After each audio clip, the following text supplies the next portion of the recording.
son Zach was born with brain damage that occurred during his birth. His brother Gary, older by just 3 minutes, is fine. Zach is now 24, but his comprehension skills are roughly that of an 8 or 9-year-old. He can read, but he doesn't understand many of the sentences. He can't add 100 plus 100, although he does know the result is a lot. I took him to see the movie Spartacus when he was 9, and after a blood-flowing scene at a Roman villa where Kirk Douglas single-handedly killed 2 million buffed-up soldiers with a plastic knife, all he did was turn to me and say, "Haha, look, Dad, a pool." He's always loved pools. As Zach grew out of childhood, I never knew how much he would understand. While his vocabulary expanded rapidly, his knowledge of what words meant didn't quite keep pace. Whenever I tried to explain something abstract to him, I could sense him sifting through his hard drive with its millions of data points. But the hard drive didn't help him with concepts like preventive health measures or racism. He knew who the president was, but not Osama bin Laden. He knew something terrible had happened on 9/11, but when the anniversary came, he called to wish me a happy 9/11. So instead, our relationship had been largely predicated on games.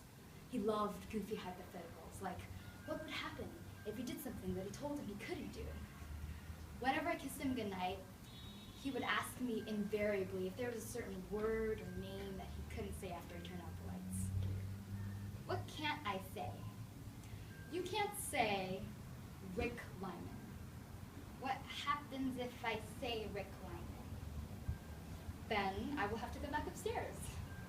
Dressed in his usual t-shirt and gym shorts, and anticipating the tickling war we refer to as cutties, he began to giggle.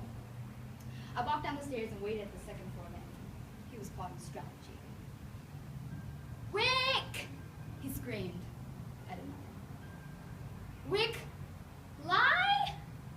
I still did nothing. "Rick!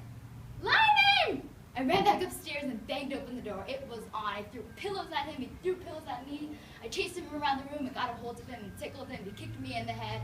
I chased him around once more. He became exhausted and had to stop. He was exhausted as well. I rolled the top sheet over him, kissed him goodnight, and went back downstairs. From above, I could hear a pulsating drum getting louder and louder.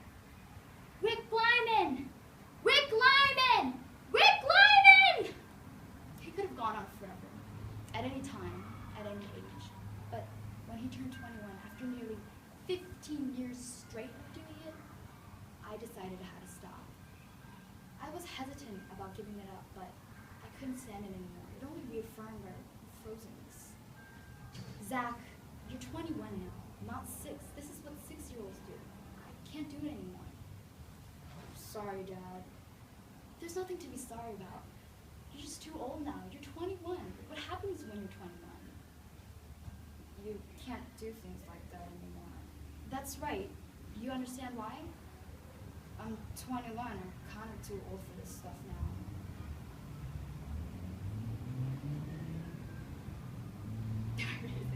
"I'm 21. I'm kind of too old for this stuff now." I closed the door to his room. I waited outside and then burst back in. "Just don't say good night." It was on again. I knew it was one of the things that he loved about being with me, and I was scared of losing it. It's so strange to love someone who's still so fundamentally mysterious. Strange is a lousy word. It's the most terrible pain in my life. Because as much as I try to engage Zach, I also run from this challenge. I run out of guilt. I run because he was robbed, and I feel I was robbed. I run because of my shame. But whatever happens with Zach, I know I can't think in terms of my best interests, even if I think they're also in his best interests. Zach will be who he will be and where he will be, because he needs to be, because he wants to be. Because, as famed physician Oliver Sacks said, all children, whatever the impairment, are propelled by the need to make themselves whole. They may not get there, and they may need massive guidance, but they must forever try.